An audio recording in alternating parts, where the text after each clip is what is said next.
Hello மக்களே வணக்கம். நம்ம வந்து ஐபிஎல் திருவிழாவ மார்ச்லேருந்து ஆரம்பிச்சு பயங்கரமா போயிட்டுருக்கு. அதாவது 5 கோப்பைகள வச்சுட்டு இருக்க மும்பை இந்தியன்ஸும், சிஎஸ்கேவும் அந்த அளவுக்கு பெர்ஃபார்ம் பண்ண முடியல. ரொம்ப ஸ்ட்ரகிள் ஆகுறாங்க. ஸோ ஆர்சிபி இதுநாள் வரை கப் அடிக்காத ஆர்சிபி, டெல்லி கேபிட்டல்ஸ்லாம் பயங்கர பெர்ஃபார்மன்ஸ் குடுத்து டேபிள்ல இருக்காங்க. அதே மாரி இன்னைக்கு நடந்த மேட்ச் யார் யாருக்குன்னு பார்த்தீங்கன்னா, கேகேஆருக்கும், கொல்கத்தா நைட் ரைடர்ஸ்க்கும், பிபிகேஎஸ்க்கும், பஞ்சாப் கிங்ஸ்க்கும் நடந்துச்சு. இதுல எடுத்தோனே பயங்கரமா பஞ்சாப் கிங்ஸ் வந்து ஃபர்ஸ்ட் பவர் பிளேலலாம் ஓரளவு நல்லா ஆடினாங்க. திடீர்னு பார்த்தா அவங்க வந்து அப்படியே விக்கெட் லாஸ் பண்ணாங்க. கேகேஆரோட பவுலர்ஸ் வந்து பவுலிங் அட்டாக் பண்ணியிருந்தாங்க. ஒரு 111 ரன் வந்து அவங்க வந்து இலக்கா நிர்ணயிச்சிருந்தாங்க. அடுத்து வந்து கொல்கத்தா ஆட வந்தாங்க.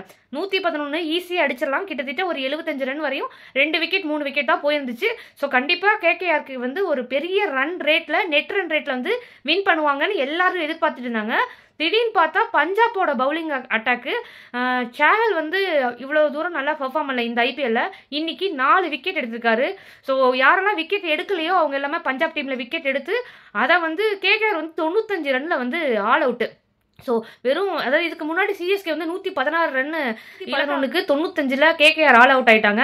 ஸோ அவங்க பயங்கர நட்சத்திர பேட்டர்ஸ்லாம் இருப்பாங்க. பயங்கர பவுலிங் அட்டாக் இருந்துச்சு. சுனில் நாராயண்லாம் 16 வருஷமா கேகேஆருக்காக விளையாண்டுருந்தாங்க. அவங்க வந்து அது ஒன்றும் பண்ண முடியல. அதே மாதிரி இங்கேயுமே பிபிகேஎஸ்லையுமே ஸ்ரேயாஸ் ஐயர்னு அடுத்தடுத்த விக்கெட் யாரெல்லாம் அடிப்பாங்கன்னு நினச்சா அவங்கலாம் விட்டுட்டாங்க. அதே மாதிரி கேகேஆரில் வந்து வெங்கடேஷ் ஐயர் அவுட்டு, ரிங்கு சிங்கு அவுட்டு, எல்லாருமே பெருசாக பெர்ஃபார்ம் பண்ணல.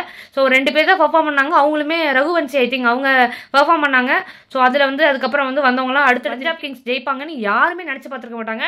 இன்னைக்கு அவங்க ஜெயிச்சு மாபெரும், அதாவது இது வந்து ஒரு சாதனை. ஐபிஎல் வரலாற்றுலேயே இது ஒரு புதிய ஒரு விஷயம், சாதனைன்னு தான் சொல்லணும். ரொம்ப லோயஸ்ட் ஸ்கோரை வந்து அவங்களால டிஃபைன் பண்ண முடியாமல் கேகேஆர் வந்து தோத்துருக்காங்க. ஸோ பிபிகேஎஸ் நல்ல நெட் ரன் ரேட்டு அவங்களுக்கு கிடைக்கும், அவங்க கிட்ட தோற்றா அப்படின்னு நினச்சாங்க. பட் அதில் வந்து பிபிகேஎஸ் ஜெயிச்சது மிகப்பெரிய ஒரு விஷயம். இந்த மேட்ச்சில் சத்தியமாக நான் வந்து கேகேஆர் ஜெயிக்கும் தான் நினச்சேன். நீங்கள் யாருக்கு சப்போர்ட் பண்ணிட்டு இருந்தீங்க? கண்டிப்பாக உங்களுக்குமே இது அதிர்ச்சியாக இருக்கும்.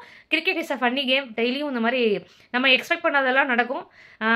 தினம் தினம் பார்ப்போம். ஐபிஎல் பற்றி நிறைய டிஸ்கஸ் பண்ணுவோம். தேங்க்யூ. நீங்கள் வந்து இந்த கேகேஆர் வந்து தோத்ததும், பிபிகேஎஸ் வின் பண்ணதும், கேகேஆர் லாஸ் பண்ணதை பற்றி நீங்கள் என்ன நினைக்கிறீங்கன்னு மறக்காம கமெண்ட் பண்ணுங்கள். தேங்க்யூ.